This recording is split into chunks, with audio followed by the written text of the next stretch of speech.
আসসালামু আলাইকুম। আপনাদের আমি দেখাইছিলাম যে আমাদের এই গরুটা বিক্রি করে দিব। এবার ইনশাআল্লাহ এটাই হয়তোবা এই গরুটা নিয়ে লাস্ট ভিডিও। কারণ আজকে থেকে আমাদের বাসায় আরকি ব্যাপারী ফোন দেওয়া হইছে, পাইকার বা ব্যাপারী। তো এগুলা প্রতিদিনই আজকে থেকে মানে আজকে প্রায় ৫ থেকে ৭ টা ব্যাপারী আসছে। তো আমরা যেহেতু ব্যাপারী বর্তমান দেখাচ্ছি, তো কয়েকদিনের ভিতর তো ইনশাআল্লাহ সেল হয়ে যাবে। তো সেল হয়ে গেলে আপনাদের শর্ট একটা ভিডিওতে হয়তোবা দেখাই দিতে পারি বা নাও দেখাতে পারি। আপনারা যদি চান তাহলে দেখাবো যে কত টাকা দিয়ে আমরা বিক্রি করলাম।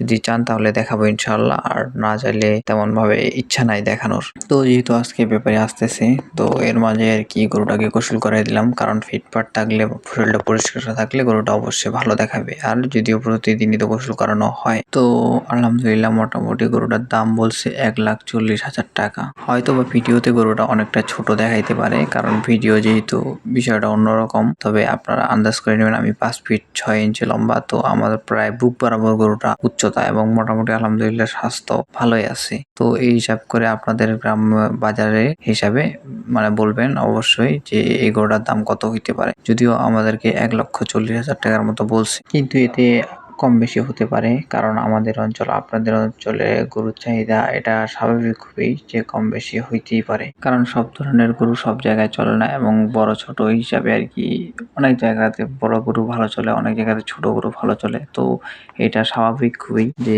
দাম কম বেশি হওয়াটা আপনাদের এবং আমাদের বাজারে। তবুও আপনারা আইডিয়া করে বলবেন যে আমার এই গরুটা আনুমানিক কত হইতে পারে আপনাদের আঞ্চলিক বাজারে। তো আলহামদুলিল্লাহ গরুকে গোসল করে দেওয়ার পরে খাবার টাবার সবকিছু গরু করে কমপ্লিট করে ঘাস দিয়ে দিলাম খরগোশটাকে। আর এই খরগোশটার ব্যাপারে যদি বলি, এটা সবসময় আমার সাথেই থাকে, ও একা বাসার মধ্যে ছাড়া থাকে। আর কিছুদিন আগে দেখাইছিলাম যে মাছ ধরছিলাম আমরা, নদী থেকে নিয়ে আসছিলাম দেশীয় মাছগুলা। এই মাছগুলো আলহামদুলিল্লাহ এখন এতটা শিকারি বা এতটা পোষ মানা হয়ে গেছে, পানিটা থাপড়ালে সব মাছগুলা এক জায়গায় জড়ো হয়ে যাচ্ছে।